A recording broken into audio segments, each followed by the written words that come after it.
ఓ కాకర వచ్చింది.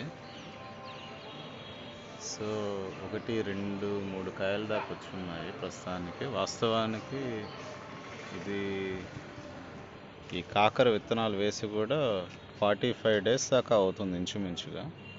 డిసెంబర్ చివరి వారాల్లో వేసాను. కాకపోతే 4 విత్తనాలు వేస్తే ఒకటే వచ్చింది. అండ్ సంబంధం లేకుండా ఒక టమాటా మొక్క వచ్చింది. ఇది వచ్చి వంకాయ వచ్చి మొగ్గలు వచ్చింది. ఒక సేమ్ అదే టైం వేసాను నేను. 2-3 మొగ్గలు వచ్చున్నాయి. అంటే ఈ బకెట్లో 3 ఉన్నాయన్నమాట. 3 మొక్కలు ఉన్నాయి. సో టమాటా మొక్కను మాత్రం వేరు చేయాలి. మరి అన్నీ నింపేస్తే కష్టం కదా. ముఖ్యంగా ఏంటంటే టమాటా, వంగ ఇలాంటి వాటికి పురుగు పట్టే అవకాశం ఎక్కువగా ఉంటుంది. అఫ్కోర్స్ అప్పటికే చూడండి ఒక చిన్న చీమలు అవి పాకుతూ ఉన్నాయి అసలు.